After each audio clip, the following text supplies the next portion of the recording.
Then the paramita of generosity is going to be classified into three sections, three types of generosity, and it has to do with what's easier and what's harder.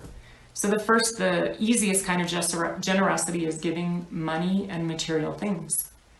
And, maybe that's hard to think of that being the easiest thing. Sometimes it's very hard to give away money and material things. I know when I was younger, Rinpoche thought I was a very stingy person.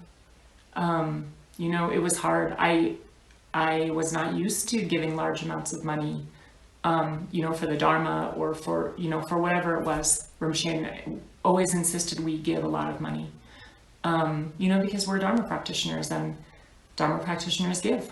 And we don't think about it too much. I struggled with that for a long time. So giving away material possessions.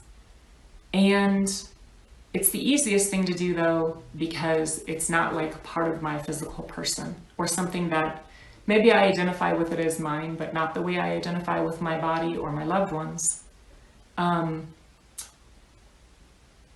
Rinpoche said that if we don't cut through this habit of greed, we will take birth as a hungry ghost. So a hungry ghost is incredibly greedy, always looking for something. And then we think of the horrible image of the hungry ghost, whether or not you think it's literal, it doesn't matter, but you think of the horrible image of the tiny neck and throat and the huge stomach. And this is a being that's never going to have enough. And we can all think of that part of our personality. We're just not going to have enough. We don't need to have a tiny throat and a big stomach. We're just not going to have enough because we want things for ourselves. We have a hard time to give. So giving, okay. And then a harder level of giving away a material possession is giving away a loved one. For example, what if to keep your Bodhisattva vow, you had to give away your spouse or your child, and somebody needed that. And that's what they needed. That would be harder. And what if you needed to give away your own body? If someone said, if you chop off your arm, you could save this person's life. These forms of generosity are kind of material, but they're much more difficult. And in fact, it's said that these kinds of generosity require some higher realization.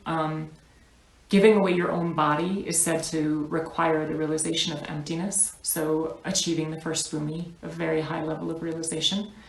And also, we should always remember with giving, nobody is gonna have trauma from giving away their material possessions. It's something that we can train ourselves to do, but we shouldn't give away our physical body, if we're not capable of doing it.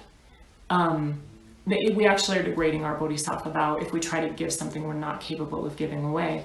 But, we can get into that state of mind, and we could be a person who's not capable of giving away anything.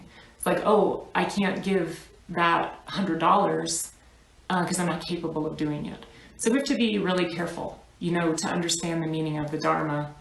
On one hand, we have to have some limits. We have to understand that we're not capable of doing a lot of things that great Bodhisattvas can do. But on the other hand, we have to understand that we have to train ourselves to do those things. And sooner or later on the Bodhisattva path, we will do those things. Wonderful. We're all going to get there. As long as we keep working at it, we're all going to get there.